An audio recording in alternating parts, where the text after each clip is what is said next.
يا حامل القرآن قد خصك الرحمن بالفضل والتيجان والروح والريحان يا حامل القرآن. نحمده ونصلي على رسوله الكريم اما بعد فاعوذ بالله من الشيطان الرجيم بسم الله الرحمن الرحيم. قل اوحي الي انه استمع نفر من الجن فقالوا انا سمعنا قرانا عجبا يهدي الى الرشد فآمنا به ولن نشرك بربنا احدا.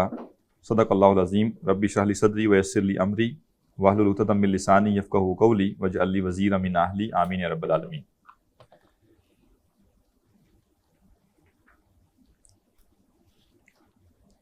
الباب الخامس ہم پڑھ رہے تھے، 5واں باب فی آداب معلم القرآن.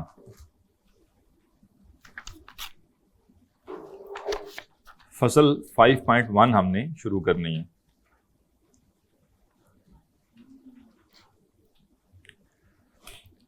یہ فصل قرآن کو کمائی کا ذریعہ بنانے کی ممانعت اور قرآن کی تعلیم پر اجرت لینے کا حکم بیان کرتی ہے. ابھی جو کچھ آگے بیان ہوگا ایک دم سے کسی کنکلوژن پہ نہ پہنچیے گا. ہم کچھ پڑھ لیں گے، اس کے بعد اس کو ہم سمرائز کر لیں گے. ایک بڑی باریک سی لائن ہے جس کے آر اور پار ہونے سے معاملات مختلف ہو جاتے ہیں، اس کو سمجھنا ضروری ہے.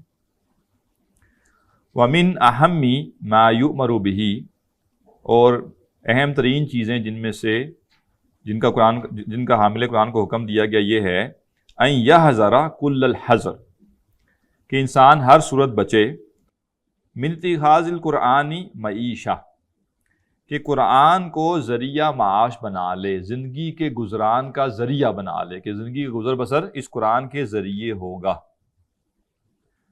یتکسب بہا، کہ اس کے ذریعے وہ کمائی کرے، اس کا روزگار اس قرآن کے ذریعے چل رہا ہو. فقد جاء عن عبد الرحمن ابن شبیل رضی اللہ عنہ قال، حضرت عبد الرحمن بن شبیل رضی اللہ سے روایت ہے، انہوں نے فرمایا قال رسول اللہ صلی اللہ علیہ وسلم، رسول اللہ صلی اللہ علیہ وسلم نے فرمایا اقرأوا القرآن، قرآن پڑھو، ولا تأکلوا بہ، اور اس کے ذریعے کھاؤ نہیں یا اس کو کمائی کا ذریعہ نہ بناؤ. ولا تجفوا عنہ ولا تغلوا فیہ، اور نہ اس سے بے رخی برتو اور نہ اس میں غلو کرو. ٹھیک ہے، پہلے کہا کہ قرآن کو پڑھو لیکن اس کو کمائی کا ذریعہ نہ بناؤ. پھر فرمایا کہ اس سے نہ بے رخی کرو اور نہ غلو. یہ کیا دو ایکسٹریمز ہیں. ایک ایکسٹریم یہ ہے کہ انسان دنیا میں اتنا مگن ہو جائے کاروبار میں، کمائی میں، کیریئر میں، کہ اس کو قرآن کا پتہ ہی نہ ہو کہ میں نے قرآن بھی پڑھنا تھا، سمجھنا تھا. اور ایک یہ ہے کہ قرآن پڑھنے کی طرف آئے اور غلو شروع کر دے. اور غلو کیا ہے کہ اپنی جان پہ بھی ظلم کرے، جو چیز اس کے بس سے باہر ہے اس کو اپنے اوپر لا دے، اور باقیوں کے لیے بھی اس چیز کو فرض قرار دینا شروع کر دے. بعض لوگ ہوتے ہیں ان کے اوپر نیکی و تقویٰ کا غلبہ ہوتا ہے، لیکن اب وہ اس غلبے کو باقیوں پر فرض کرنا شروع کرتے ہیں کہ یہ آپ پہ بھی فرض ہے کہ آپ کریں. مثلا بالفرض ایک بندہ ہے، صبح آنکھ کھلتی ہے اس کی اور وہ اٹھ کے تہجد پڑھتا ہے اور فجر پڑھتا ہے، اور اس کے بعد قرآن لے کے بیٹھ جاتا ہے اور تفسیریں پڑھ رہا ہے اور تلاوت کر رہا ہے اور قرات سیکھ رہا ہے، اور رات عشاء تک اس کا یہ روٹین ہے. ہو سکتا ہے اس کی کیپیسٹی ہو، اب وہ کہے نہیں سب کو یہ کرنا چاہیے. اب یہ غلو ہے نا، یہ دین نے کہیں لازم نہیں کیا. اور نہ دین کے احکامات کے معاملے میں غلو کرنا چاہیے کہ جو چیز قرآن نے ریکمینڈڈ کہی ہے انسان اس کو فرض بنا لے. جس کو قرآن نے فرض کہا ہے وہ فرض ہے، جس کو قرآن نے پسندیدہ کہا ہے اس کو ہم نے پسندیدہ ہی رکھنا ہے. تو نہ قرآن کے حق کے معاملے میں اور نہ قرآن کی تعلیمات کے معاملے میں غلو کرنا ہے اور نہ ہی اس سے بے رخی برتنی ہے. وعن جابر رضی اللہ عنہ، حضرت جابر رضی اللہ عنہ سے روایت ہے، ان نبی صلی اللہ علیہ وسلم، وہ روایت کرتے ہیں نبی اکرم صلی اللہ علیہ وسلم سے کہ آپ نے فرمایا اقرأوا القرآن، قرآن پڑھو، من قبل ان یأتی قوم، اس سے پہلے کہ ایسی قوم آ جائے، ایسے لوگ آ جائیں، یقیمونہ اقامت القدح، جو اسے کمان کی طرح سیدھا کریں گے. یتعجلونہ، اس کے اجر میں جلدی کریں گے، ولا یتعجلونہ، اور اس کو مؤخر نہیں کریں گے۔ اب یہ الفاظ ملتے جلتے ہیں۔ پہلا جو اجل ہے وہ عین جیم لام ہے، دوسرا جو ہے وہ حمزہ جیم لام ہے، دونوں کا روٹ ورڈ الگ۔ پہلا جو ہے وہ اجلت سے بنا ہے، اجلت کیا ہوتا ہے؟ جلدی۔ اور دوسرا جو اجل ہے وہ ہم کہتے ہیں نا کہ اجل آ گئی، وہ آخرت کے معنی میں ہے۔ یعنی ایسے لوگ آئیں گے جو قرآن کو کمان کی طرح سیدھا کریں گے، بڑا اس کے اوپر وہ زور لگائیں گے، بڑے اس کے ایکسپرٹ بنے ہوئے ہوں گے، لیکن کیا ہوگا؟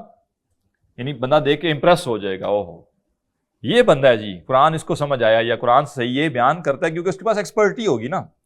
دیکھیں ایک شخص ہے، اس نے قرآن سمجھا، قرآن کا علم حاصل کیا، دوسروں کو سکھا دیا، اس نے اسے کوئی کمانا نہیں ہے، اور ایک نے کیا کرنا ہے؟ اس سے کمانا ہے۔ تو اب وہ زیادہ ایکسپرٹی کرے گا نا، تاکہ کسٹمرز میرے اور کلائنٹس جو ہیں وہ مطمئن رہیں۔ پتہ ہے کلائنٹس کی سیٹسفیکشن زیادہ امپورٹنٹ ہے۔ تو جس نے قرآن کا علم اس لیے حاصل کیا کہ اس نے اس سے کمائی کرنی ہے، تو وہ جو ظاہری چیزیں پوری کرے گا وہ ایک حقیقی آدمی نہیں کرے گا۔ تو الفاظ کیا ہیں کہ یتعجلونہ، اس قرآن سے جو اجرت حاصل کرنی ہے وہ کیا کریں گے؟ جلدی چاہیں گے۔ جلدی کا مطلب کیا ہے؟ آخرت کس نے دیکھی ہے؟ مجھے ابھی ملے، یہ جو میں نے ایکسپرٹی حاصل کی ہے اور یہ جو میں قرآن پڑھا رہا ہوں اس پہ مجھے جو بینیفٹ ملنا ہے وہ کیا ملے؟ ابھی نقد ملے۔ ولا یتعجلونہ، اور وہ آخرت پر اس کو چھوڑیں گے نہیں، وہ کہیں گے یہ جو ہم نے ایفرٹ کی ہے نا قرآن پڑھنے پڑھانے پر، اس پر جو بھی ملنا ہے ہمیں ادھر دنیا میں ہی مل جائے، نقد، ہمیں ادھار کی ضرورت نہیں، ہمیں آخرت کی ضرورت نہیں ہے۔ یہ قوم آ جائے گی، اور یہ متنبع کر رہے ہیں اللہ کے نبی صلی اللہ علیہ وسلم کہ ایسے لوگ آئیں گے جو اس قرآن کو پڑھیں گے پڑھائیں گے لیکن دنیا کے فائدے کے لیے۔ اب آگے ذرا پڑھیے مزید۔ رواہ بمعناہ من روایتی سہل بن سعد، اس کو سہل بن سعد کی روایت سے بھی اسی مفہوم کے ساتھ بیان کیا گیا۔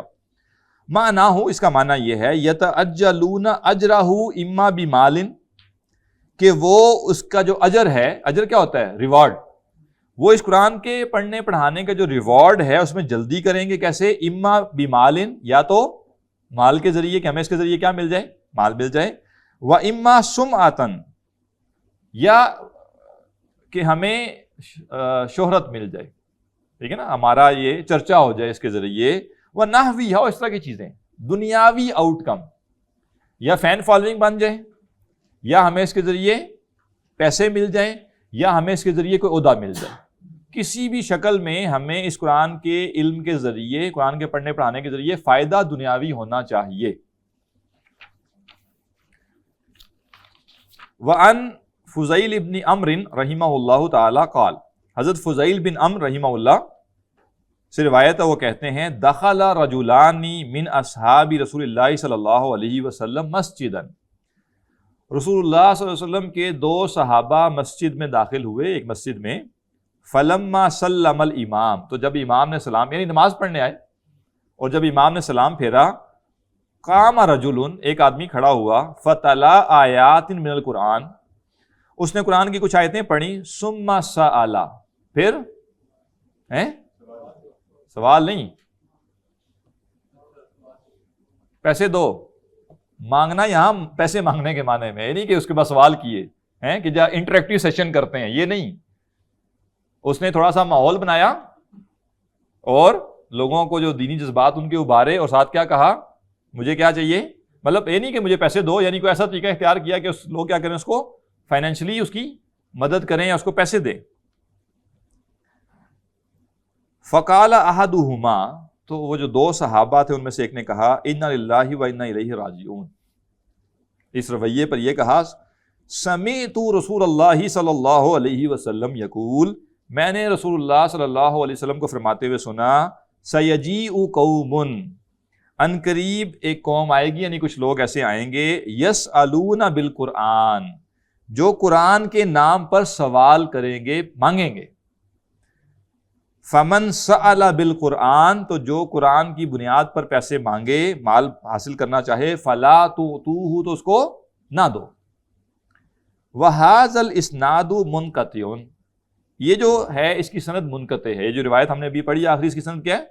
منقطع ہے، یعنی ڈسکنیکٹڈ ہے. کیوں؟ فَإِنَّ الْفُضَيْلَ ابن عمرو لم يسمع صحابہ، حضرت فضیل بن عمرو رحمہ اللہ جو ہیں انہوں نے صحابہ سے براہ راست نہیں سنا ہوا، اور روایت میں وہ کیونکہ صحابہ کا ذکر کر رہے ہیں. سند منقطع ہونے کا یہ لازمی مطلب نہیں ہے کہ یہ جو روایت ہے یہ کوئی من گھڑت ہے. واضح؟ بعض اوقات ہم جانتے ہیں کہ منقطع اسناد ہوتی ہیں اور بعد میں اس کی کوئی سند بھی کسی اور روایت سے مل جاتی ہے. تو امام نووی رحمہ اللہ نے چونکہ اس بات کو یہاں کوٹ کیا، لہذا ہم کہیں گے سند تو منقطع ہے، لیکن یہ بات ایسی نہیں ہے کہ بالکل اس میں کوئی وزن نہ ہو. اگر نہ ہوتا تو امام نووی اس کو کوٹ نہ کرتے. اور یہی مفہوم پچھلی آیات میں آپ کو نظر آ رہا ہے، اور وہ روایات تو بالکل ٹھیک ہے نا، پچھلی روایات تو بالکل ٹھیک ہیں. تو لہٰذا سمجھنے والی بات کیا ہے اس میں کہ فرمایا کہ یہ جو قرآن ہے ایسے لوگ آئیں گے جو اس کے ذریعے پیسہ کمائیں گے. اچھا، اب ہمیں ہو سکتا ہے آپ سب یہ سوچ رہے ہوں کہ قرآن سے پیسہ کمانے کا کیا مطلب ہے. ایک تو خیر جب تک یہ آن لائن قرآن اکیڈمیز والا سلسلہ نہیں آیا تھا تجوید پڑھانے والا، تب تک شاید سمجھنا مشکل تھا، تھوڑا سا آسان بھی ہو گیا. ٹھیک ہے نا، لوگ لاکھوں چھاپ رہے ہیں. لیکن جس طرح آج مادی تہذیب غالب ہے تو اس کا علم اس کا چرچا ہے. تو جب اسلامی تہذیب غالب تھی تو اس کی بنیاد کیا تھی؟ قرآن. اور ہر بندہ کس چیز کو رسپیکٹ کرتا تھا؟ قرآن کو. تو اس زمانے میں جو عالم ہوتا تھا اس کی بڑی ویلیو ہوتی تھی، یعنی اس کو عزت ملتی تھی، اس کو ایک رسپیکٹ ملتی تھی، اور اسی عزت اور رسپیکٹ کو وہ اگر چاہے تو انکیش بھی کر سکتا تھا. ٹھیک ہے نا. یعنی اب ظاہر لوگ اس کے ساتھ، جیسے آج بھی دیکھیں آپ، مولوی شخص، دینی شخص اگر اس پہ آمادہ ہو جائے کہ میں نے دین کے نام پہ لوگوں کو لوٹنا ہے تو کیا ہوگا؟ سب سے آسانی سے لوٹے گا. یعنی باقیوں کو نا یعنی کاروباری لوگ بھی لوٹتے ہیں، لیکن ان کو نا 100 حربے اختیار کرنے پڑتے ہیں، 100 قسم کے لالچ دینے پڑتے ہیں. دینی آدمی کو کچھ نہیں کرنا، اس نے کیا کرنا ہے؟ اس نے صرف دینی ایلیمنٹ کو اوپر رکھنا ہے، حلال. یہ جو ہے نا اس سے دین کا بڑا فائدہ ہو. وہ بندہ کہتا ہے یار اب ہمارے یہاں مزاربہ اسکینڈل ہوا ہے، وہ کیا تھا؟ دین کے نام پہ لوگوں نے پیسہ دیا نا کہ بھئی دیندار لوگ ہیں لہذا دے دو پیسہ. اور ایسا بھی ہوا کہ کوئی رسید ہی نہیں ہے پیسے جو دیے ہیں اس کی، کوئی لکھت پڑھت ہی نہیں ہے. اور پھر کاروبار میں نقصان جو ہوتا ہے وہ یہ سمجھ آتا ہے کہ کسی نے 10 لاکھ روپے دیے اور انہوں نے اس کو سال بعد کہا یار کاروبار میں نقصان ہو گیا، یہ 8 لاکھ لے لیں. یہ کون سا کاروبار میں نقصان ہے کہ بندے نے کروڑ روپیہ دیا ہے اور 1 روپیہ بھی نہیں مل رہا؟ یعنی یہ کون سا کاروبار ہے نا. مطلب وہ بلبلے سے ہوتے ہیں کہ وہ تو نہیں بنا کے ہوا میں سارے کر دیے نا پیسوں کے. ٹھیک ہے، تو کہیں کوئی کسی بزنس میں لگائے ہوں گے، کوئی مشینری خریدی ہوگی، کوئی جگہ خریدی ہوگی، چلے ٹھیک ہے نقصان ہو گیا، کچھ تو بچانا پیچھے، وہ کہاں پہ ہے؟ تو اس میں وہ نقصان نہیں ہوا، وہ فراڈ ہوا ہے نا. فراڈ میں آپ کو کچھ نہیں ملتا، نقصان اور چیز ہے اور فراڈ اور چیز ہے. تو اب وہ سارا جو لوگوں کے ساتھ فراڈ ہوا وہ اس لیے ہوا کہ لوگوں نے دین کے نام پہ اعتبار کیا، اور دین کے نام پہ اعتبار کروانا سب سے آسان ہے. میں اتنی لمبی داڑھی رکھ کے جھوٹ بولوں گا، میں سفید داڑھی کے ساتھ جھوٹ بولوں گا، کام ختم ہو گیا بس. اب آپ کو اور کوئی آرگومنٹ نہیں دینا. میں یہ کرتا ہوں جی، میں ایک دینی آدمی ہوں. اچھا ظاہر ہے ہو سکتا ہے کوئی بندہ ٹھیک بھی یہ کر رہا ہو، لیکن کوئی ایکسپلائٹ کرنا چاہے تو کر بھی سکتا ہے. تو لہٰذا جو دینی ایک ایلیمنٹ ہوتا ہے اس کے ذریعے لوگ، ان کو پتہ ہے چونکہ معاشرے میں ایک رغبت ہے لوگوں کے اندر، تو اگر کوئی ایکسپلائٹ کرنے پہ آ جائے تو وہ کیا کرتا ہے؟ ایکسپلائٹ کرتا ہے. اب آ جائیے جی، وَأَمَّا أَخْذُ الْأُجْرَةِ عَلَىٰ تَعْلِيمِ الْقُرْآنِ، جہاں تک قرآن کی تعلیم پر اجرت لینے کا سوال ہے، فَقَدِ اخْتَلَفَ الْعُلَمَاءُ فِيهِ، اس معاملے میں علماء کا اختلاف ہے. فحق الامام ابو سلیمان الخطابی، امام ابو سلیمان خطابی نے روایت کیا، بیان کیا، منع اخذ الاجرۃ علیہ عن جماعت من العلماء، علماء کی ایک پوری جماعت سے یہ روایت کیا کہ وہ تعلیم قرآن پر اجرت دینے سے منع کرتے ہیں، وہ اس کو جائز نہیں کہتے. منہم الزہری، ان میں امام زہری رحمہ اللہ ہیں، و ابو حنیفہ، اور امام ابو حنیفہ رحمہ اللہ ہیں. یہ مطلب سرکردہ لوگ ہیں ان لوگوں میں سے جو کیا کہتے ہیں کہ تعلیم قرآن پہ اجرت دینا کیا ہے؟ جائز نہیں ہے. وَأَن جَمَاعَةٍ، ایک اور جو رائے ہے وہ ایک اور جماعت سے ہے، اور جماعت کا مطلب یہ نہیں ہے کہ وہ مل کے ایک جماعت تھے، مطلب گروپ آف پیپل، الگ الگ علاقوں کے لوگ ہیں، الگ الگ علماء ہیں، لیکن جماعت کا مطلب ہوتا ہے ایک وافر مقدار میں، چند لوگ ہو نا تو پھر اس کو جماعت نہیں کہا جاتا، لیکن جب ایک رائے سینکڑوں لوگوں کی ہو تو پھر کہا جائے گا کہ یہ کیا ایک جماعت سے یہ رائے مروی ہے۔ وَأَن جَمَاعَةٍ، اور ایک جماعت سے یہ رائے منقول ہے، أَنَّهُ يَجُوزُ، کہ انہوں نے اجرت لینے کو جائز قرار دیا، اِلَّمْ يَشْتَرِطْهُ، اگر وہ اجرت شرطیہ نہ ہو۔ شرطیہ کا مطلب کیا ہے؟ ڈیسائیڈڈ نہ ہو۔ جی میں نے آپ کو طبیان کا لیکچر دیا اور میرا آپ کے ساتھ کوئی معاہدہ نہیں تھا کہ اس لیکچر کے آپ مجھے پیسے دیں گے، لیکچر کے بعد میں نے یہاں ایک ڈبہ رکھ دیا اور کسی نے 100، کسی نے 500، کسی نے 1000 ٹھیک ہے ڈال دیے اس میں، اور میں نے بھی چپ کر کے جیب میں ڈال دیے، تو یہ کیا ہے؟ اِلَّمْ يَشْتَرِطْهُ، یعنی پہلے طے نہیں ہوا تھا کہ بھائی آپ مجھے پیسے دیں گے، لوگوں نے اپنی خوشی سے دے دیا ٹھیک ہے نا، اپنی خوشی سے دے دیں، آپ نے اپنی خوشی سے دے دیے، میں نے اپنی خوشی جیب میں ڈال لیے، تو وہ کہتے ہیں کہ اگر طے شدہ نہیں تھا تو کیا ہے؟ جائز، اور اگر طے کیا تھا تو پھر ٹھیک نہیں ہے بھائی۔ ایک پڑھانے والا پڑھائے، پڑھنے والا پڑھے، پڑھنے والے نے دیکھا یار یہ محنت کرتے ہیں، ان کے پاس مالی تنگی ہوگی، ان کو ضرورت ہوگی، اس نے دے دیے، تو وہ کیا کریں؟ رکھ لیں۔ یہ دوسری رائے ہو گئی۔ وَهُوَ قول الحسن البصری والشعبی وابن سیرین، یہ رائے ہے، ان میں جو مشہور لوگ ہیں وہ حضرت حسن بصری رحمہ اللہ ہیں، امام شعبی ہیں، اور ابن سیرین رحمہ اللہ، یہ لوگ ہیں جن کی یہ رائے۔ وَذَهَبَ عَطَاءٌ وَمَالِكٌ وَالشَّافِعِيُّ وَآخَرُونَ، اور امام عطا، امام مالک، امام شافعی اور کچھ دوسرے علماء کی رائے یہ ہے، اِلَى جَوَازِهِ، وہ اس رائے کی طرف گئے ہیں کہ یہ کیا ہے؟ اجرت لینا جائز ہے، ان شارطہ، اگر شرط بھی رکھی جائے، اگر پہلے طے ہو گیا کہ میں نے آپ کو طبیان پڑھانی ہے اور آپ نے مجھے 500 روپے دینے ہیں، تو وہ کیا کہہ رہے ہیں؟ جائز۔ تو 3 آراء ہو گئی۔ پہلی رائے یہ ہے کہ کچھ علماء کہتے ہیں، کچھ فقہا کہتے ہیں کہ جائز، سرے سے جائز نہیں ہے، شرط رکھیں یا نہ رکھیں۔ کچھ کہتے ہیں کہ جائز ہے لیکن شرط یہ ہے کہ آپ نے طے نہ کیا ہو، پہلے سے مشروط نہ کیا ہوگا، میں پڑھاؤں گا تو تم مجھے دو گے۔ تیسرے جو علماء کی کیٹیگری ہے وہ کہتے ہیں کوئی مسئلہ نہیں ہے، طے بھی کر لیا آپ نے تو کوئی ایشو نہیں ہے، جائز ہے۔ آگے وہ مزید کیا کہہ رہے ہیں؟ وَاسْتَأْجَرَهُ اِجَارَةً صَحِیحًا، البتہ یہ ہے کہ صحیح اجرت کا معاہدہ ہونا چاہیے، یعنی اجرت کے لین دین کے لیے جو معاہدے کی ٹرمز اینڈ کنڈیشنز ہیں وہ اسلامی تعلیمات کے مطابق ہونی چاہیے، ٹھیک ہے نا۔ یہاں بھی ایک نقطہ ضمناً نوٹ کیجئے، اس کا اس سے تعلق اگرچہ نہیں ہے۔ بعض لوگوں کے نزدیک حلال و حرام کا مطلب یہ ہوتا ہے کہ اگر میں رشوت لے رہا ہوں یہ حرام ہے، اگر میں سود کا لین دین کر رہا ہوں یہ حرام ہے، اگر میں فراڈ کر رہا ہوں یہ حرام ہے، بس۔ ٹرانزیکشن کیسے کرنی ہے یہ میں جیسے مرضی کروں، یہ کیا ہے؟ حلال۔ بالکل صحیح، آپ نے ایک چیز بیچی، خریدنے والے نے ایک چیز خریدی، بیچنے والے نے حلال سے پیسے دیے، بیچنے والے نے جو چیز بیچی وہ صحیح تھی، جائز چیز تھی، اور خریدنے والے نے حلال پیسوں سے خریدی۔ لیکن اگر ٹرانزیکشن کا طریقہ اسلام کے اصولوں کے مطابق نہیں تھا تو یہ دونوں کے لیے حرام ہو گئی چیز۔ یہ بات ہمیں واضح ہونی چاہیے۔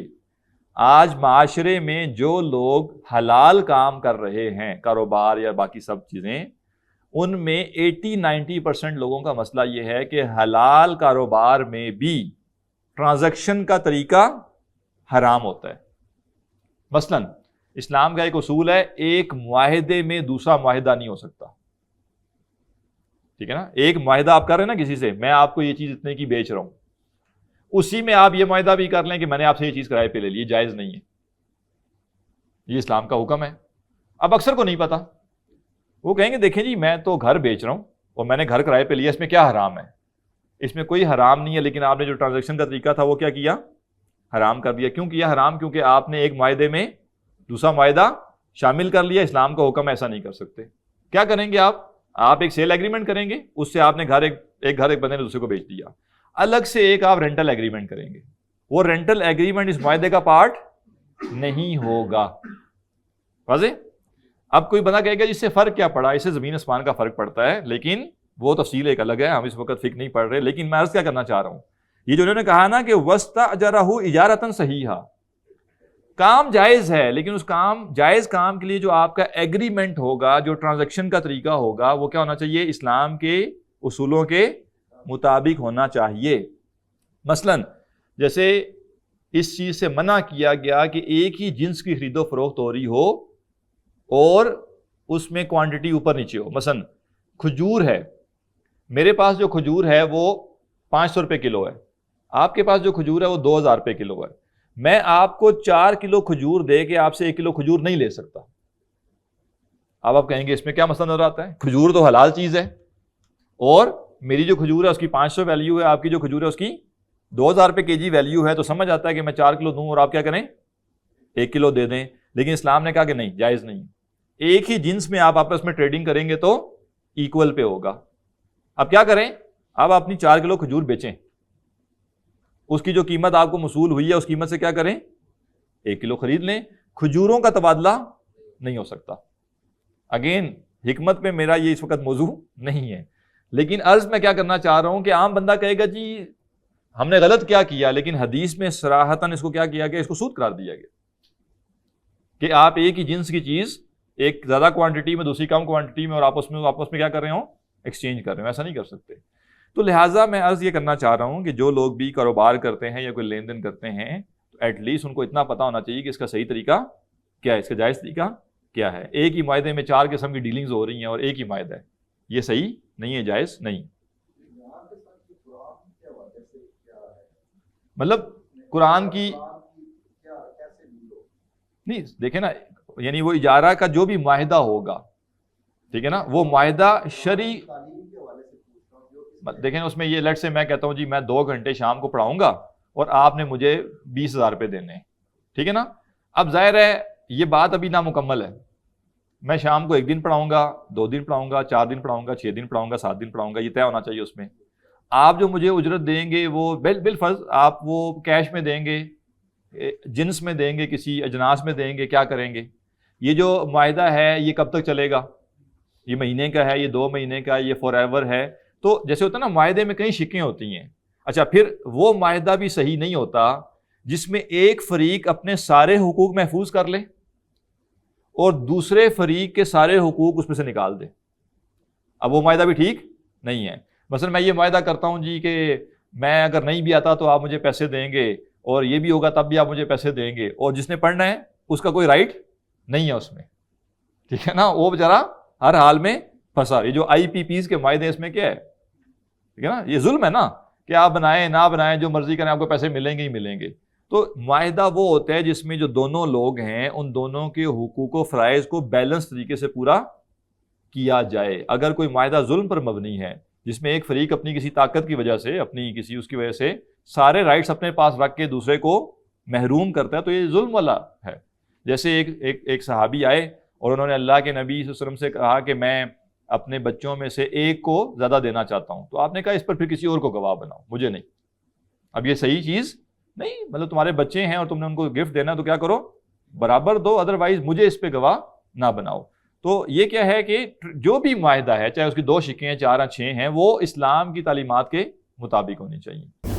سر یہ جو دین کا ادارہ جیسے ہم وسیلہ کو دینی تعلیم دی جاتی ہے اور اس کا ایک طے معاہدہ کہ آپ کتنا دیں گے کی دیں گے، یہ کیا جائز نہیں؟ ابھی تو ہم اس پہ آئے نہیں. میں نے کہا نا آخر میں کروں گا اس پہ بات.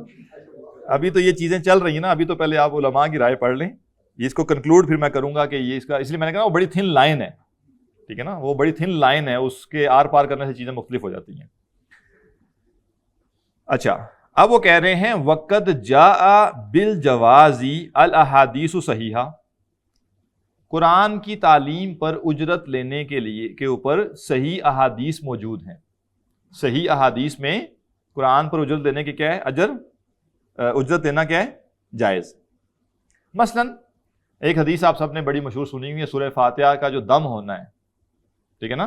تو ایک صحابی نے وہ سورہ فاتحہ پڑھ کے دم کیا اور کیا کیا، آگے سے پیسے لیے، اور جب اللہ کے نبی صلی اللہ علیہ وسلم کے پاس آگے پوچھا تو آپ نے کہا یہ جائز تھا. اس طرح سے اور یہاں تو چلے دم کا معاملہ ہے، لیکن اور کچھ روایات سے وہ جو فقہا کہتے ہیں کہ جائز ہے وہ دلیل لیتے ہیں کہ دیکھیں ان احادیث سے یہ دلیل ہے کہ اجرت دینا کیا ہے، جائز. وَاحْتَجَّ مَنْ مَنَعَهَا بِحَدِيثِ عُبَادَةَ بْنِ صامت، جنہوں نے منع کیا، جنہوں نے کہا جائز نہیں ہے، انہوں نے جو حجت لی، دلیل لی، وہ حضرت عبادہ بن صامت کی حدیث ہے. انہ علم رجلا من اہل صفۃ القرآن، جو کہتے ہیں جائز نہیں ہے، ان کی دلیل کیا ہے کہ حضرت عبادہ بن صامت کی حدیث ہے کہ انہوں نے اہل صفہ میں سے ایک شخص کو قرآن سکھایا. قرآن سکھانے کا مطلب یہ نہیں کہ شروع سے آخر تک پورا قرآن، مطلب قرآن کا کچھ علم سکھایا. فَأَهْدَى لَهُ قَوْسًا، تو جن کو سکھایا انہوں نے ایک کمان گفٹ کر دی، ایک کمان ان کو دے دی کہ یہ میں آپ کو گفٹ دیتا ہوں. فَقَالَ لَهُ النَّبِيُّ صلی اللہ علیہ وسلم، تو اللہ کے نبی صلی اللہ علیہ وسلم نے حضرت عبادہ بن صامت سے کہا ان سرک ان تطوق بها طوقا من نار فاقبلها، اگر تجھے یہ چیز خوشی دیتی ہے کہ قیامت کے روز اس کا تجھے طوق پہنایا جائے تو پھر اس کو قبول کر لو، اس تحفے کو پھر قبول کر لو. وہ حدیث مشہور، اور یہ کہہ رہے ہیں کہ مشہور حدیث ہے، یہ بڑی عام حدیث ہے. رواہ ابو داؤد وغیرہ، ابو داؤد نے بھی ان کو روایت کیا ہوا ہے، امام ابو داؤد نے اور محدثین نے بھی کیا ہوا ہے. وہ بھی آثار ان کثیرۃ عن سلف، اور سلف سے بھی اس بارے میں بہت سی روایات مشہور ہیں. تو یہ دلیل کس کی ہو گئی؟ جنہوں نے منع کیا. انہوں نے کہا دیکھیں اللہ کے نبی صلی اللہ علیہ وسلم فرما رہے ہیں کہ یہ جو تم تحفہ لو گے، اگر تمہیں یہ پسند ہے کہ قیامت کے روز تمہیں اسی کا طوق پہنایا جائے تو پھر لے لو، یعنی کوئی ایسے آپ نے منع کر دیا. یہ ہوگی ان کی دلیل. اب ہے وَأَجَابَ الْمُجَوِّزُونَ عَنْ حَدِيثِ عُبَادَةَ بِجَوَابَيْنِ، جنہوں نے حضرت جواز کے جو قائل ہیں، جو کہتے ہیں لینا جائز ہے، انہوں نے حضرت عبادہ بن صامت کی حدیث کے دو جواب دیے. احدہما، پہلا جواب یہ ہے ان فی اسنادہ مقالا، کہ اس کی سند میں کیلو کال ہے، یعنی اس کی سند جو ہے وہ اتھینٹیکلی اس کے اوپر سب کا اتفاق نہیں، یعنی جو اوپر حدیث آئی ہے حضرت عبادہ بن صامت کی، وہ کہہ رہے ہیں کہ کچھ لوگوں کی رائے یہ کہ حدیث صحیح سندن صحیح نہیں ہے. وثانی، دوسری دلیل ان کی یہ ہے ان کان تبرأ بتعلیمہ فلم یستحق شیئا، کہ چونکہ حضرت عبادہ بن صامت نے جو قرآن کی تعلیم دی تھی وہ اللہ کی رضا کے لیے دی تھی، اور انہوں نے اس تعلیم کے عوض کوئی مال کی توقع نہیں تھی یا اس امید سے نہیں پڑھایا تھا کہ مجھے کچھ ملے گا اس کے اگینسٹ. ثم اہدی الیہ علی سبیل العوض، اور پھر ایک بندے نے انہیں کہا کہ اس پڑھانے کے بدلے میں آپ کو کیا کر رہا ہوں، یہ ایک کمان دے رہا ہوں. فلم یجوز لہ الاخذ، اس لیے ان کے لیے لینا کیا تھا، جائز نہیں تھا، کہ جب میں نے اللہ کے لیے کام کیا تو میں اللہ کے لیے کرنے کے بعد پھر اس کی قیمت بھی لے لوں. یعنی میں آپ کو کہتا ہوں جی میں نے فی سبیل اللہ یہ کام کرنا ہے، وہ کام کرنے کے بعد آپ کہتے ہیں جی اس کی پیمنٹ لے لیں، میں کہتا ہوں دے دیں. اس کا مطلب کیا ہے، میں نے اپنی اس پہلے نیت کی نفی کر دی. ٹھیک ہے، میں تو اب آپ جو مرضی کریں، میں کہوں گا چونکہ میں نے اللہ کے لیے کیا تھا لہٰذا میں اس کے پیسے نہیں لے سکتا. نیت کر چکے نا آپ کہ میں نے یہ کام اللہ کی رضا کے لیے کرنا ہے، اب نیت کیسے بدلیں گے آپ، اور اللہ کی رضا کے لیے کیے ہوئے کام کی نیت بدل لیں، یہ صحیح نہیں. یہ دو دلائل دیے انہوں نے اس چیز کے. بخلاف من یعقد معه اجارۃ قبل التعلیم، وہ کہہ رہے ہیں کہ یہ اس کے برعکس ہے کہ کوئی شخص تعلیم دینے سے پہلے کیا کرے، معاہدہ کر لے کہ بھئی میں آپ کو پڑھاؤں گا اور آپ مجھے اتنے اس کے اگینسٹ پیسے دیں گے. واللہ عالم، اللہ بہتر جانتا. اب یہ آ گیا جی علماء کا معاملہ یہاں پہ کہ تین آراء آ گئی. بعض فقہا کہتے ہیں جائز نہیں، بعض فقہا کہتے ہیں جائز ہے لیکن طے شدہ نہیں ہونے چاہیے، جو دے دیے لے لیے، اور بعض فقہا کہتے ہیں کہ نہیں، طے کرنے میں مسئلہ نہیں ہے، بس یہ کہ جو معاہدہ ہو وہ صحیح ہونا چاہیے، شریعت کی روح کے مطابق ٹھیک ہونا چاہیے. اب آئیے کنکلوژن کیا ہے یا اس کا خلاصہ کیا ہے. عملاً تقریباً اس وقت سب کی رائے یہی ہے کہ قرآن پر اجرت لینا جائز ہے. میں عرض کر رہا ہوں عملاً، علماً نہیں. اب قرآن پر اجرت لینے کا جو جواز ہے پریکٹیکلی سب کے نزدیک ہے جائز. البتہ کچھ تو کہیں گے جی اس کو ہم اجرت ہی کہہ رہے ہیں اور اجرت دینا جائز، اور کچھ کہیں گے کہ نہیں اس کو اجرت نہیں کہیں گے، اس کو یہ کریں گے یہ کریں گے یہ کریں گے، بس یعنی اس کی شکل کے بارے میں اختلاف ہوگا. مثلا میں نے قرآن پڑھایا اور مجھے اس کے اگینسٹ 20,000 روپے تنخواہ ملی، تو ایک گروہ کہے گا کہ یہ اجرت ہے، دوسرا گروہ کہے گا نہیں نہیں یہ اجرت نہیں ہے، یہ ایسے ہوا پھر ایسے ہوا پھر یہ 20,000 ایسے آئے. تو یعنی رزلٹ وہی ہے، دونوں کو پڑھانے پہ 20,000 ہی مل رہے ہیں، لیکن ایک اس کو کچھ اور نام دے رہا ہے، دوسرا کچھ اور. اس لیے میں نے کہا عملاً تعلیم قرآن پر اجرت لینے کے جواز کے سب قائل ہیں، اس میں اختلاف اس وقت عملاً نہیں. اصل اختلاف ایک علمی ٹیکنیکل چیز کے اندر ہے. اس کے اوپر آنے سے پہلے میں پہلی بات یہ عرض کر دوں اکثر لوگوں کے ذہن میں یہ ہوگا کہ تعلیم قرآن پر اجرت لینے کے جواز کی بات کیوں ہم کر رہے ہیں؟ مسلمانوں کو تو چاہیے کہ قرآن کی تعلیم کیا کریں، فی سبیل اللہ دیں، اور وہ یہ جذباتیت اپنی جگہ پہ ٹھیک ہے، لیکن ابھی ہم ذرا دوسرے پہلوؤں کو سامنے لاتے ہیں۔ قرآن کی بنیادی تعلیم کتنے لوگوں نے حاصل کرنی ہے؟ سب نے، اور وہ سب اس وقت دنیا میں ایٹ لیسٹ 2 ارب ہیں۔ کتنے؟ 2 ارب۔ 2 ارب لوگوں نے جو قرآن کی تعلیم حاصل کرنی ہے، یہ ان کو کون دے گا؟ جی نہیں، ایک عالم دین تو نہیں دے گا نا۔ اس کے لیے کتنی تعداد چاہیے ہوگی؟ مطلب کچھ کروڑ چاہیے ہوں گے نا لوگ، جو آپ کو جو ڈیڈیکیٹڈلی علم قرآن پہ کام کریں گے، تب یہ کام ہوگا۔ اس کو سادے لفظوں میں یوں سمجھیے کہ ہمارے ہاں شرح خواندگی پتہ نہیں 50% ہے کہ 60% ہے کہ 70% ہے، اس کے باوجود 8-10 لاکھ ٹیچرز ہیں۔ اگر وہ ٹیچرز نہ ہوں تو اسکولنگ کا سسٹم نہیں چل سکتا۔ تو اگر ہم نے سارے معاشرے کو کم از کم میٹرک کروانی ہے تو ہمیں لاکھوں ٹیچرز چاہیے۔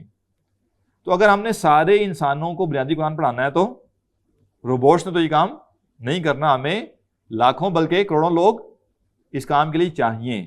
اب یہ توقع کرنا کہ کروڑوں لوگ کیا کریں گے، والنٹیریلی یہ کام کریں گے، یہ اتنا آسان نہیں۔ یہ خام خیالی تو ہو سکتی ہے لیکن یہ پریکٹیکل بات نہیں ہے۔ اتنی بڑی تعداد میں آپ ایسے لوگ جمع کر لیں جو کہ اپنا کمائی کا بندوبست بھی خود ہی کریں اور ساتھ میں قرآن کی تعلیم بھی فی سبیل اللہ دیں، اچھا پھر کیا ہوگا؟ پھر وہ یہ کام کریں گے پارٹ ٹائم، اور یہ کام پارٹ ٹائم والا نہیں۔ جیسے آپ اسکول کے ٹیچرز کو یہ نہیں کہہ سکتے کہ آپ اپنے اور باقی کام کاج کریں اور وہاں سے کمائیں، اور اسکولنگ آپ فری میں آ کے 1 گھنٹہ پڑھا دیا کریں گے تو اسکول نہیں چل سکتے۔ ایسے ہی قرآن کی تعلیم کا جو پورا کام ہے یہ ایسے نہیں چل سکتا کہ سب لوگ اپنی جاب، اپنے کاروبار، اپنے کام کریں اور بچے کچے وقت میں قرآن پڑھا دیں۔ واضح بات؟ تو آپ اس کو اس پرسپیکٹو سے دیکھیں کہ قرآن کی تعلیم دینے کے لیے کروڑوں لوگ چاہیے، اور وہ کروڑوں لوگ سارے کے سارے والنٹیئرز نہیں ہو سکتے، اور ان کے حالات سب کیسے نہیں ہوں گے کہ ان کے پاس اتنا مال و دولت ہو کہ بغیر جاب کے یا بغیر کچھ کیے بھی وہ گزارا کر سکیں۔ ہاں، ہر معاشرے میں کچھ اولو العزم لوگ ہوتے ہیں جو یہ کر سکتے ہیں، لیکن وہ تھوڑے ہوتے ہیں، وہ اتنے نہیں ہوتے کہ وہ ہر بچے کو قرآن پڑھانے کے لیے کفایت کریں۔ مثلا آج اگر آپ یہ چاہیں کہ ہر مسجد کا جو امام ہے وہ والنٹیئر ہو، اس کی ذمہ داری ہو کہ 5 وقت اس نے نماز پڑھانی ہے، مسجد کے امور دیکھنے ہیں، اور وہ کیا ہو، والنٹیئر ہو۔ حالانکہ پاکستان میں کچھ لاکھ مساجد ہیں، لیکن ہمیں پتہ چلے گا کہ کچھ لاکھ ایسے لوگ نہیں، کیونکہ دین جن کو آتا ہے وہ تھوڑے ہیں، اور جن کو دین آتا ہے ان کی اکثریت بہت زیادہ مالدار نہیں ہے، اور جن کو دین آتا ہے اور وہ مالدار بھی ہیں ان کے پاس وقت نہیں ہے کیونکہ وہ کاروبار میں لگے ہوئے ہیں۔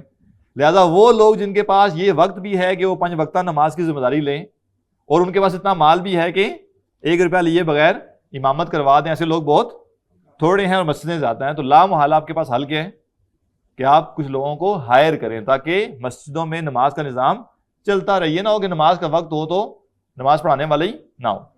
یہی معاملہ قرآن کی تعلیم کا بھی ہے۔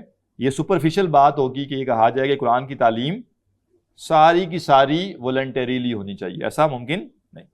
پھر ظاہرہ علماء چاہیے جو قرآن کی علم کے اوپر کام کریں گے، تفسیریں لکھیں گے، دوسروں کو قرآن کی تعلیم دیں گے، علماء اور تیار کریں گے۔ یہ سارے لوگ بھی ہم یہ چاہیں کہ معاشرے کی صرف وہ لوگ ہوں جو کاروباری لوگ ہوں، تو اب کاروباری لوگوں کے پاس وہ علم کی ایکسپرٹی تو نہیں ہے نا، جو فل ٹائم ایک جو بندہ کام کر رہا ہے علم پہ جس کی وہ ایکسپرٹی ہے۔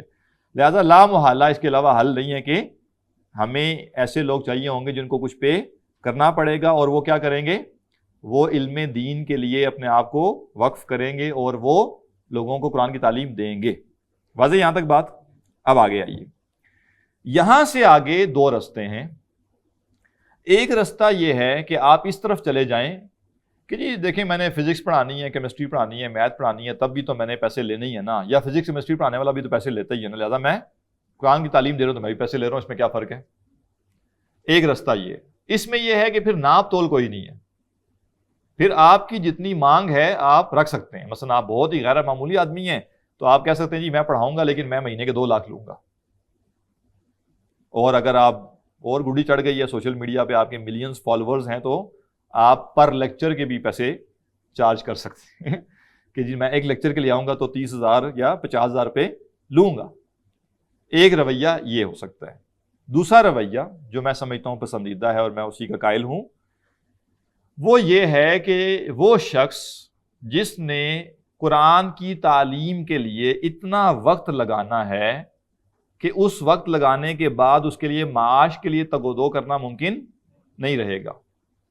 ایک بندہ دن کے 6-8 گھنٹے قرآن کی تعلیم کے لیے لگا رہا ہے، اب آپ اس سے یہ توقع کریں کہ اس کے بعد وہ 6-8 گھنٹے کوئی مزدوری کرے گا یا جاب کرے گا یا کاروبار کرے گا اور اپنا گھر خود چلائے گا، یہ اتنا آسان نہیں. ایکسیپشنل چند لوگ ہوں گے لیکن وہ ایکسیپشن ہی ہے، پھر وہ رول نہیں بنتے. تو لہٰذا وہ اس کو فل ٹائم یہ کام کرنا ہے تو اس کے گھر کے اخراجات تو ہیں، اور بہت چند لوگ ایسے ہوں گے جن کے اپنے کاروبار ہے، باقیوں کے نہیں ہوں گے. تو اب اس کو منتھلی کوئی نہ کوئی انکم تو چاہیے. لہٰذا اس کے لیے اہل علم نے جو رستہ بنایا وہ یہ ہے کہ انہوں نے کہا کہ ہم قرآن کی تعلیم کی اجرت نہیں لے سکتے، ہم جو حبس وقت ہے اس کی کمپنسیشن لیں گے. تھوڑی سی بات ٹیکنیکل ہو رہی ہے لیکن سمجھیے اس کو. اور اس کا دونوں کا بڑا فرق ہے، یہ ایسا نہیں کہ صرف ٹیکنیکل اصطلاحات کا فرق ہے.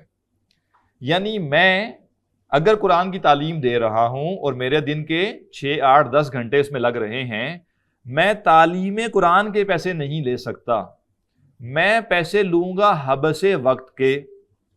حبس کا موسم چل رہا ہے تو آپ کو اچھے طریقے سے پتا ہے حبس کس کو کہتے ہیں. کس کو کہتے ہیں؟ رک جانا، کسی چیز کا بند ہو جانا. ہوا بند ہے تو کیا ہے؟ حبس ہے. حبس وقت کا مطلب ہے کہ وہ 8-10 گھنٹے جو میں نے جاب کرنی تھی، کاروبار کرنا تھا، محنت مزدوری کرنی تھی، وہ میں نے دے دیے قرآن پڑھانے کے لیے. تو میرا وقت کیا ہو گیا؟ لاک ہو گیا، یہاں بند ہو گیا.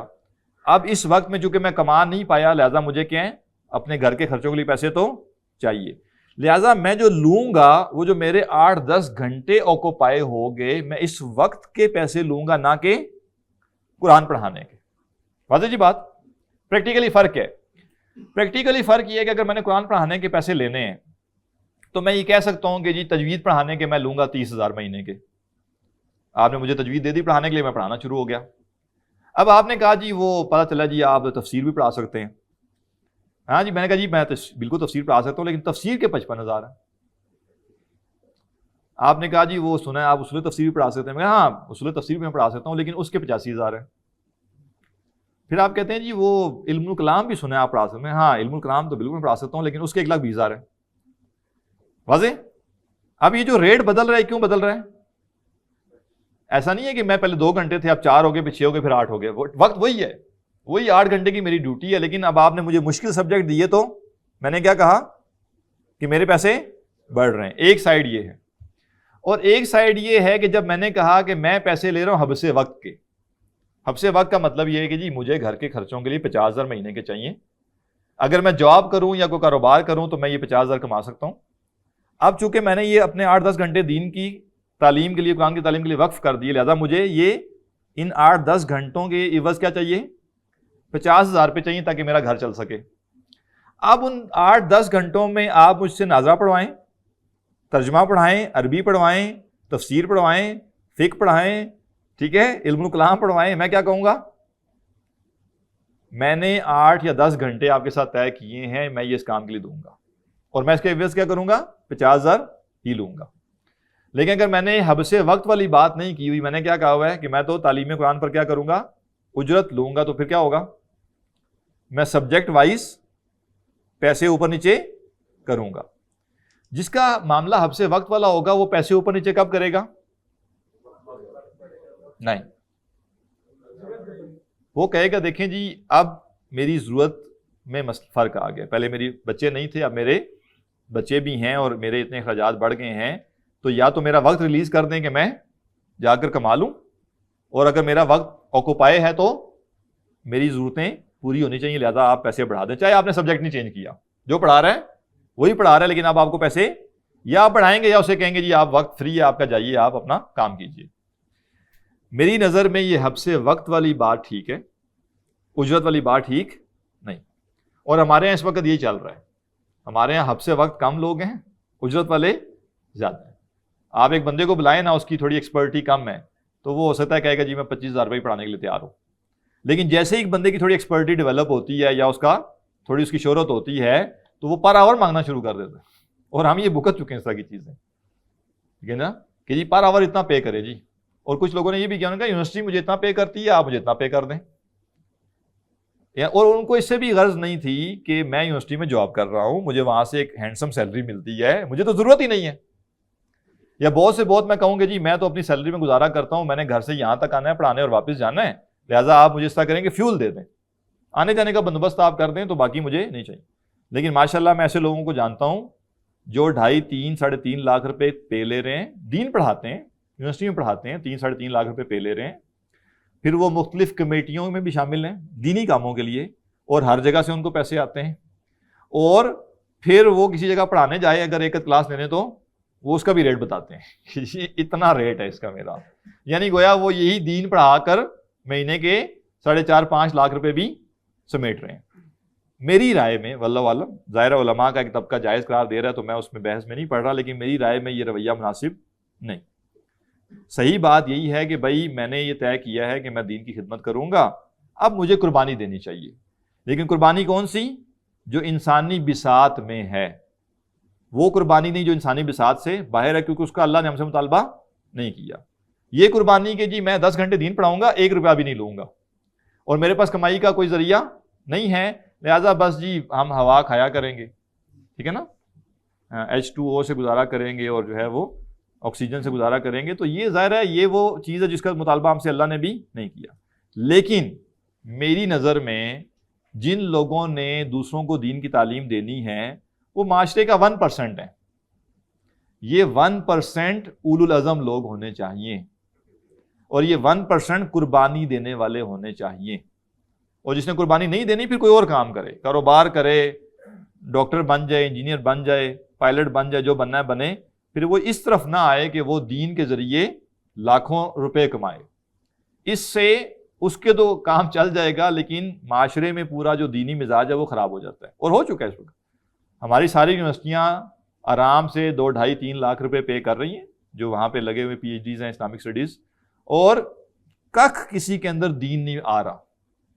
ڈگریاں بانٹے جا رہے ہیں معذرت کے ساتھ، ٹھیک ہے نا، کل کو اس پہ ہی نہ فتوا لگ جائے نا کوئی تو، لیکن دین کا جذبہ نہ ان میں نظر آتا ہے اور نہ جو جن کو پڑھا رہے ہیں ان میں نظر آتا ہے. اور معاشرہ جوں کا توں اسی طرح چل رہا ہے، اور ڈگریاں بانٹے جا رہے ہیں. کیوں؟ کیونکہ ظاہر ہے ان کا غرض پیسہ ہے. اور اسی بندے کو کہا جائے نا کہ جی نہیں 2.5 نہیں، آپ کو 1 لاکھ ملیں گے، وہ کہے گا نہیں جناب، تو مطلب خدمت دین کہاں رہی پھر؟ قرآن کی خدمت کہاں ہوئی پھر؟ یہ تو کوئی اور سبجیکٹ پڑھانے والا ہے، اس کو بھی 2-2.5 لاکھ مل رہے ہیں، آپ اسلامیات پڑھا رہے ہیں، آپ کو بھی 2-2.5 لاکھ روپے مل رہے ہیں. تو کیریئر ہو گیا ایک طرح سے، بلکہ آسان کیریئر ہو گیا. دوسرے نے تو طرح میتھ پڑھ کے زور لگایا تھا، آپ نے تو آسانی سے کر کے وہ کر لیا. لہٰذا مجھے جو چیز مناسب لگتی ہے وہ یہ ہے کہ حبس وقت کے پیسے لینا، اور وہ کتنے ہونے چاہیے. اب یہ اگلا مسئلہ، میری رائے میں حبس وقت کے جو پیسے لیے جا سکتے ہیں وہ اتنے ہیں جس میں زندگی کی بنیادی ضرورتیں پوری ہو سکیں. قرآن کی تعلیم دے کر لگزوریس لائف نہیں گزاری جا سکتی. اور میں کسی ایسے بندے سے کمفرٹیبل نہیں ہوتا جس کا کل سورس آف انکم دین پڑھانا ہے، اور وہ اس انکم کے ذریعے ایک لگژری لائف گزار رہا ہے. لگژری لائف کا مطلب کیا ہے؟ اور اس کی گاڑی کے ماڈلز بھی وقت کے ساتھ ساتھ اپ گریڈ ہو رہے ہیں، اور یہ جائیداد اس کے پاس نہیں ہے، کاروبار نہیں ہے، کوئی انویسٹمنٹ نہیں ہے، بلکہ دین پڑھانے سے جو پیسے مل رہے ہیں یہ سارا اس کے ذریعے ہو رہا ہے. اور آہستہ آہستہ جناب گھر بن گئے، گھر پھر اپ گریڈ ہونا شروع ہو گئے، پتہ چلا جناب کنال کا گھر بھی بن گیا. تو میری نظر میں جب دین مغلوب ہو، اور جب اس دین کو غالب کرنے کے لیے اتنی جو جہد کرنی پڑے، اور جب دین کے غلبے کے لیے جو فنڈز ہیں وہ ہمیں بہت کم پڑ رہے ہوں، اس وقت ایک بندہ کہے کہ جو 3 لوگوں کا فنڈ تھا وہ مجھے دو تاکہ میں یہ کام کروں، تو میری نظر میں یہ صحیح نہیں. اور اس بندے نے کیا قرآن سمجھا ہے جو دنیا کی زندگی میں سادگی اور قناعت اختیار نہیں کر سکتا، اور وہ کہتا ہے کہ میں نے خدمت کرنی ہے قرآن کی. لہٰذا مجھے مناسب بات یہ سمجھ آتی ہے، اور اس کے لیے جو بہترین مثال موجودہ دور میں ہو سکتی ہے، بہترین مثال، اور وہ اس کی نہیں کہ اجرت لینا، ظاہر انہوں نے اجرت لی نہیں ہے، لیکن کیسے گزارا کرنا چاہیے، وہ ڈاکٹر اسرار احمد رحمہ اللہ ہیں. انہوں نے بس سادگی سے گزارا کیا ہے. ان کو تحفے دینے والے بھی بہت تھے، ٹھیک ہے نا، ان کے فالوور بھی بہت تھے، لیکن انہوں نے کسی سے کوئی مالی فائدہ کبھی نہیں لیا. ایک چھوٹے سے گھر میں انہوں نے ساری زندگی گزارا کیا. کوئی انہوں نے فرنیچر اپنے اپ گریڈ نہیں کیے, کوئی انہوں نے گاڑیوں کے ماڈل چینج نہیں کیے, اور بہت سادگی سے گزارا کیا. یہاں تک کہ وہ یورپین کنٹریز میں جاتے تھے لیکچرز دینے کے لیے تو وہ کہتے تھے کہ مسجد میں میرا رہنے کا بندوبست کرو, جبکہ ماشاء اللہ اس وقت جتنے اسپیکرز ہیں اللہ ماشاء اللہ 5 اسٹار ہوٹل سے نیچے کوئی نہیں رہتا. جو کسی جگہ لیکچر دینے جائے گا پروٹوکولز ہیں پورے جناب, گاڑی بھی اس کو ایک لش پش لینے آئے گی, لیکچر بھی اس کا. اور خیر ابھی ریسنٹلی ایک ضرورت پڑی تو ہم نے ایک سیمینار کرایا تو کسی نے ہمیں کہا کہ بھائی اس موضوع پر نا فلاں انٹرنیشنل اسپیکر ہیں, یہ کافی ان کا کام ہے, تو آپ ذرا نا ان کا بھی اگر کوئی ویڈیو لنک پہ بیان لے لے. ہم نے کہا چلیں اچھی بات ہے لے لیتے ہیں. تو وہ ایک دو لوگوں سے رابطہ ہوا کہ جی آپ کا شاید ان سے رابطہ ہو تو یہ بات کریں. انہوں نے کہا جی یہ کر تو ہم لیں گے لیکن کئی سال پہلے یہ لیکچر کا $3000 لیتے تھے, تو میں چیک کر لیتا ہوں کہ آپ. میں نے کہا جی نہ چیک کریں, وہ ہمیں 50% آف بھی دے دیں تو ٹھیک ہے. ہمارے پورے سیمینار کا بجٹ 5 لاکھ تھا تو $1500 5 لاکھ روپیہ بنتا ہے, ٹھیک ہے نا. اور کتنا 20 منٹ کا ویڈیو ایک لیکچر انہوں نے بھیج, ہم نے کہا وہ ہم نے پھر ایک اور صاحب ڈھونڈ لیے جنہوں نے ہمیں فری میں بھیج دیا, ٹھیک ہے نا. تو عرض کرنے کا مقصد کیا ہے کہ یہ ایک طرف یہ حالت ہے کہ لیکچر کی بھی ڈالروں میں وہ چارج کیا جا رہا ہے, اور وہی بات ہے جو سادہ آدمی ہے وہ ہو سکتا ہے $100 میں کر رہا ہو, جو مشہور ہے جس کے سوشل میڈیا پہ وہ ویورز بہت زیادہ ہیں وہ $1000 لے رہا ہے, کسی کے بہت زیادہ ہیں وہ $2000 لے رہا ہے. یہ کیا طریقہ ہے بھائی؟ آپ نے اپنے علم کو قیمت میں تبدیل کرنا شروع کر دیا اور کمانا شروع کر دیا. میں اس کو اصل میں کمپلیٹ کر لوں, وقت بالکل ختم ہو گیا, پھر سوالوں کی طرف آئیں گے اگر گنجائش ہوئی تو لہٰذا میری نظر میں مناسب بات جو ہے وہ یہی ہے کہ انسان اگر خدمت دین کے لیے آنا چاہتا ہے تو پھر وہ قربانی دے, اپنی زندگی کو منیمم پہ لائے, زندگی کی بنیادی ضرورتیں پوری کرے, اور ان بنیادی ضرورتوں کے لیے اگر وہ کسی ادارے سے تنخواہ لیتا ہے تو وہ حبس وقت کی ہونی چاہیے. اس وقت کے اندر وہ اسے جو کام لینا چاہیں وہ بغیر چون چرا کے کرے. یہ نہ کہے جی یہ سبجیکٹ مہنگا ہے, یہ سبجیکٹ سستا ہے, اور یہ اس نے اپنا وقت دے دیا, اس وقت کا جیسے مرضی وہ استعمال کریں, وہ ادارے کا کام ہے. اور وہ کہے جی میں نے دین کی خدمت کے لیے وقت دیا ہوا تھا, اور وہ تب ان سے مطالبہ کرے کہ میری سیلری بڑھائیں جب ان بنیادی ضرورتوں میں ایسا اضافہ ہو جائے کہ وہ کہے کہ اس کے بغیر میرا گزارا نہیں چلتا. اور ادارے کے پاس 2 آپشن ہیں. ادارہ کہے کہ جی ہم نہیں پڑھا سکتے, آپ نے اس میں گزارا کرنا ہے, ٹھیک ہے, نہیں کرنا تو آپ کیا کریں, اپنا وقت نہ روکیں اور آپ جائیں اور کوئی جاب کریں, کوئی کام کریں اور اپنا کمائیں. ایسے لوگ اگر اس معاشرے میں ہوں گے اور وہ خدمت قرآن کا کام کریں گے تو امید ہے کہ علم بھی منتقل ہوگا اور جو علم کی روح ہے وہ بھی منتقل ہوگی. ورنہ رسمیت چل رہی ہے, یونیورسٹیاں چل رہی ہیں, مدارس چل رہے ہیں, دینی ادارے تو کھمبیوں کی طرح ہو چکے ہیں نا, لیکن معاشرہ ادھر کا ادھر ہی ٹکا ہوا ہے. تو اس کی وجہ یہ ہے کہ رسمیت بہت زیادہ ہے, اور ڈاکٹر صاحب کی طرح قربانی دینے والے لوگ بہت ہیں الحمدللہ. ایسا نہیں ہے کہ بالکل نہیں ہے, لیکن بہت کم ہے. زیادہ تر جو ہے وہ مالی معاملات پہلے آگے آ جاتے ہیں کہ دیں گے کیا, اور اب یہ ہو گیا تو میرا اور بینیفٹ کوئی ہوگا یا نہیں ہوگا, یہ سہولت. اور بعض اداروں نے تو یہ کیا اسکیل بنائے ہوئے ہیں, ٹھیک ہے نا, کہ جناب یہ 12ویں اسکیل کی تنخواہ اس کو ملے گی, اس کو 15ویں اسکیل کی تنخواہ ملے گی. عجیب و غریب کام. واللہ عالم مجھے جو بات سمجھ آتی ہے وہ یہ ہے کہ ایک شخص اپنا وقت قربان کرنا چاہتا ہے دین کے لیے, اس کے 6 بچے ہیں اور وہ کرائے کے گھر میں رہتا ہے, تو شاید آپ کو اس کو 80-90 ہزار 1 لاکھ روپے پے کرنا پڑ جائے. اور ایک اور بندہ, اس کے 2 بچے ہیں, اپنا گھر ہے اور اس کا 40,000 سے گزارا ہو سکتا ہے, تو اس کو 40 دینے چاہیے. یہ تو کوئی طریقہ نہیں ہے کہ آپ کہیں گے جی یہ سبجیکٹ پڑھانے والے کو 12ویں اسکیل کی تنخواہ ملے گی, کسی کو اتنے چاہیے ہی نہیں اور کسی کا ضرورت اس سے بھی زیادہ ہے, اور آپ کہیں نہیں ہمیں نہیں پتا, ہم تو سرکاری اسکیل بنا دیے. یہ مناسب چیز نہیں. تو بہرحال یہ مطلب خلاصہ ہے اجرت لینے کے والے سے یا پیسے لینے کے والے سے. نہ تو کسی بندے کو اس نگاہ سے دیکھا جائے کہ بھائی تم قرآن پڑھاتے ہو اور پیسے لیتے ہو, مطلب وہ کیا پھر پتے کھا کے گزارا کرے, کیا کرے گا وہ. اور نہ یہ صحیح ہے کہ چونکہ میں نے گزارا کرنا ہے تو میرے بھی بیوی بچے ہیں, لہٰذا 2-3 لاکھ روپے تو ہونے چاہیے, ٹھیک ہے نا. بیوی بچے پیسے تو نہیں کھاتے نا, ٹھیک ہے نا. تو لہٰذا اعتدال یہی ہے کہ حبس وقت کے پیسے لیے جائیں اور وہ کتنے ہوں, بنیادی ضرورتیں پوری کرنے والے. اور اگر کسی کو یہ نہیں پسند, جائے زور لگائے, کاروبار کرے, جاب کرے اور کام کرے, کمائے پیسے, جتنے کماتے ہیں کمائے, کھائے, کوئی مسئلہ نہیں ہے. جائیدادیں بنانی ہیں بنائیں, دین کے نام پہ نہیں. اس لیے آخری بات عرض کروں گا, ڈاکٹر صاحب ایک بڑی پیاری بات کرتے تھے. اگین یہ فقہی بات نہیں ہے, اس کے اوپر کوئی فقہ کا فتویٰ لگانے کی ضرورت نہیں ہے. ڈاکٹر صاحب کہا کرتے تھے کہ اگر آپ کسی عالم کو دیکھیں, کسی دین کے خدمتگار کو دیکھیں کہ جو دین کی خدمت کرنے والا شخص ہے, کہ جوں اس کی دین کی خدمت ہوتی گئی ویسے ویسے دنیاوی سٹینڈرڈ اس کا بڑھتا چلا گیا، اور اس کا سورس آف انکم دین کے علاوہ کچھ نہیں تھا۔ ایک شخص ہے، اس کے پاس جائیداد ہے، اس کے ذریعے اس کا لیونگ سٹینڈرڈ بڑھ گیا، یہ چلے ایک اور بات ہے۔ ایک شخص ہے، اس کا بھائی بہت امیر ہو گیا، اس نے پیسے دے دیے، یہ ایک اور بات ہے۔ ایک وہ شخص ہے، اس کا کل سورس آف انکم کیا ہے؟ دینی ادارہ ہے، یا مسجد میں وہ امامت کرتا ہے، یا خطیب ہے، کچھ بھی ہے، دین پڑھا رہا ہے۔ اور آپ دیکھیں کہ وقت کے ساتھ ساتھ کیا ہو رہا ہے، اس کا لیونگ سٹینڈرڈ بڑھتا چلا جا رہا ہے، تو آپ سمجھیں گڑبڑ ہے۔ اور ایسے بندے سے پھر دین نہیں لینا چاہیے۔ دین کا لب لباب کیا ہے؟ کم سے کم اس دنیا کے لیے لگاؤ، اور زیادہ سے زیادہ آخرت کے لیے۔ اور قرآن پڑھانے والا کیا کہہ رہا ہے کہ میکسیمم مجھے دنیا میں مل جائے۔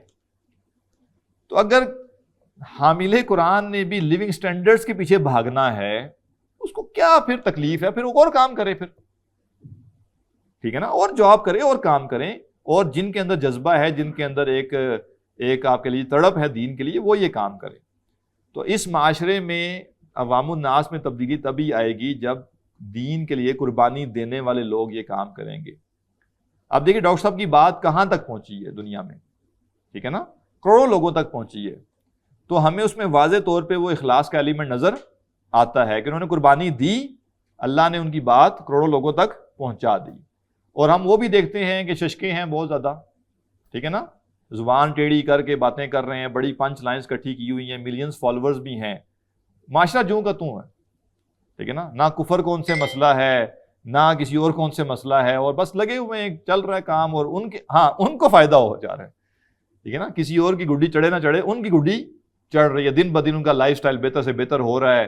اب سوچئے ایک وہ بندہ جس کے پاس کچھ نہیں تھا، دین اس نے پڑھانا شروع کیا، لیکچرز دینے شروع کیے، آہستہ آہستہ پتہ چلا جناب اب انٹرنیشنل ٹریولنگ شروع ہو گئی ہے دین کے پیسوں سے۔ چلے ہم یہ نہیں کہتے جائز نہیں ہے، اگر ناگزیر تھی تو جائز ہے، لیکن پھر وہ انٹرنیشنل ٹریولنگ بزنس کلاس میں تبدیل ہو گئی۔